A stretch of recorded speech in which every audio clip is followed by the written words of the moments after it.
2020년 중남미의 주요 이슈는 코로나19입니다. 중남미는 전 세계에서 가장 많은 확진자가 나온 대륙이며 피해 상황은 진정될 기미가 보이지 않고 있습니다. 하지만 우리가 잊지 말아야 할 문제가 한 가지 더 있습니다. 바로 환경 문제입니다.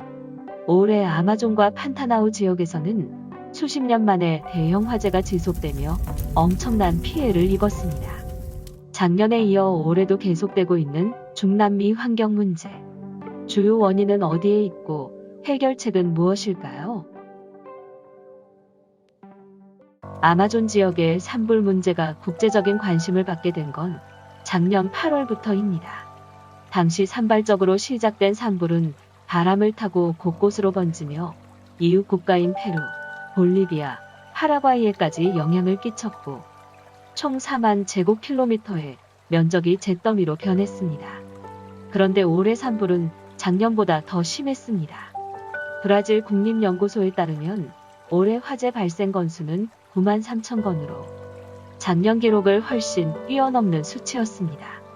또 전 세계 최대 습지 지역인 판타나우에서는 1998년 이후 가장 많은 산불이 나며 생태계에 엄청난 피해를 끼쳤습니다. 아마존 산불이 급증하게 된 가장 큰 원인은 무분별한 경작입니다. 최근 세계 시장에서 목축업과 대두 수요가 높아지며 생산성을 높이기 위해 아마존 벌목이 눈에 띄게 늘었기 때문입니다. 두 번째 원인은 정책적 차원에서 찾을 수 있습니다. 보우소나루 대통령은 환경보호보다 개발을 우선시하며 도로와 댐 건설을 강행했고 이로 인해 지역 생태계가 파괴되며 산불을 더욱 키우는 결과를 초래했습니다. 환경운동가와 세계 석학들은 이러한 브라질의 행동을 강하게 비판하며 무분별한 개발을 멈출 것을 촉구했습니다.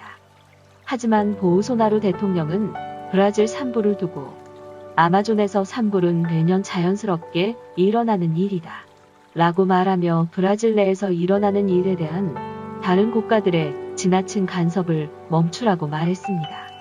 심지어 그는 아마존 열대우림 보호를 위해 국제사회의 기부로 조성되는 아마존 기금을 중단시킨 상태이며 보호보다는 개발 정책을 적극적으로 추진 중입니다. 아마존 산불 문제는 브라질뿐만 아니라 전 세계가 주목하고 있는 중요한 이슈입니다. 열대우림이 줄어든다는 사실은 지구온난화와 직결된 문제이기 때문입니다. 첫째, 비정부 기구의 역할입니다. 비정부 기구는 아마존 문제를 해결하기 위해 지속적으로 문제를 제기해왔으며 현장에서 직접 산불 문제를 해결하기 위해 노력하고 있습니다. 이들은 정치적 이해관계에서 벗어나 각종 캠페인과 홍보 활동을 통해 아마존 문제의 심각성을 전 세계에 알리고 현 브라질 정부의 잘못을 고발하며 아마존 지역을 지키기 위해 노력하고 있습니다. 둘째, 국가의 역할입니다. 앞서 말했듯이 아마존 문제는 브라질 한 국가만의 문제가 아닙니다. 아마존 산불로 인한 주변국들의 피해가 어마어마하기 때문입니다. 그래서 아마존 지역을 공유하는 페루, 에콰도르, 콜롬비아, 볼리비아와 같은 나라들은 2019년 아마존 협약을 맺는데 동의했습니다.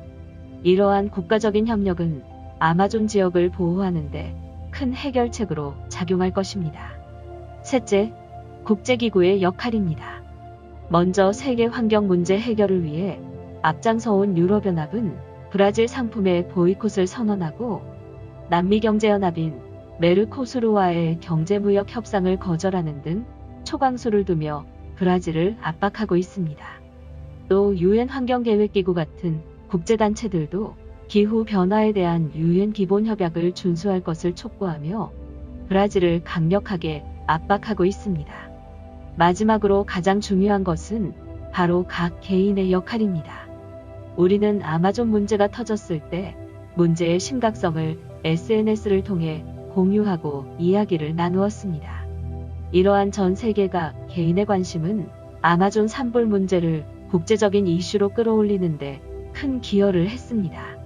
앞으로도 우리는 아마존 문제가 우리의 생활과 직결된 심각한 문제임을 인식하고 지속적인 관심을 기울여야 할 것입니다.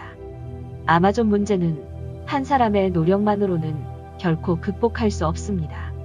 다방면에서 모두가 아마존 보호를 위한 노력을 기울일 때 유례없는 산불의 증가를 극복하고 환경 문제를 해결하는 열쇠로 작용할 수 있을 것입니다.